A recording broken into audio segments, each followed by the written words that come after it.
which I didn't realize. My beautiful 3-octave range had shrunk to 4 notes that I could barely sing.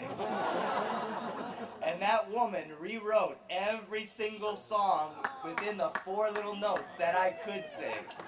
And her goal from freshman year to senior year was to stretch that range out, and she did. It went from 4 horrible notes to 9 still kind of horrible notes.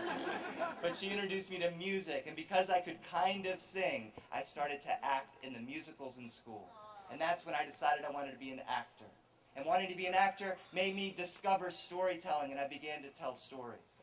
And I mentioned the other night that whenever somebody would ask me to tell stories somewhere, I would say yes. Sometimes it was successful, especially for little kids. Sometimes it was disaster, like my first trip to junior high, where 400 7th grade boys and girls just stared at me for 45 minutes.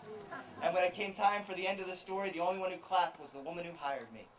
And then, as all the kids were streaming out, I told you this the other night, but some of you are new. One kid was walking really tough, didn't look at me, and he just said, "Cool." So now I was the junior high storyteller. They said, "Can you go to high school?" I said, "Okay." I started telling them in high school it was great. And because of that, somebody said, "Would you like to go and tell stories at the Waxter Jail for Girls outside of Washington, D.C.?" And I said, "Yes." They said, "Great, because there's 4 other jails. We'll set a 5-day jail storytelling residency." I said, "How hard can that be?"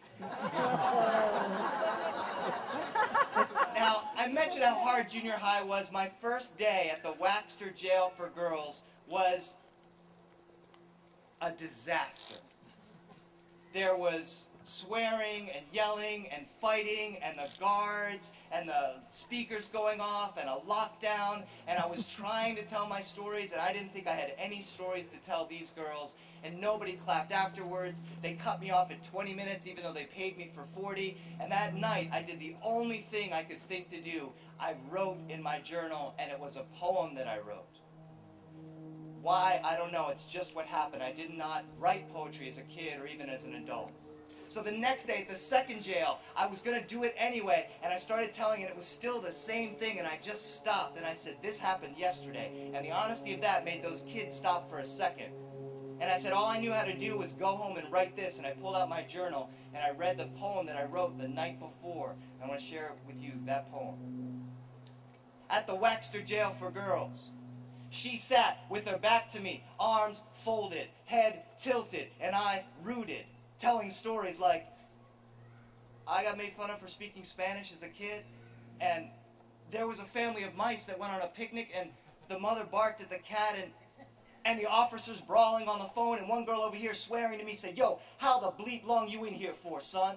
I said, "Well, like 40 minutes? She goes, "Yeah, I'm getting out today too. It's just a misunderstanding." And I feel like I'm throwing a life preserver to hundreds of girls 1,000 feet down in the ocean. My voice bubbling through kelp and coral like, wow, if we all just heard each other's stories, and maybe if you wrote in your journal too, and not knowing if to reach them is freedom, or to reach them is folly, or if to reach them is even fair.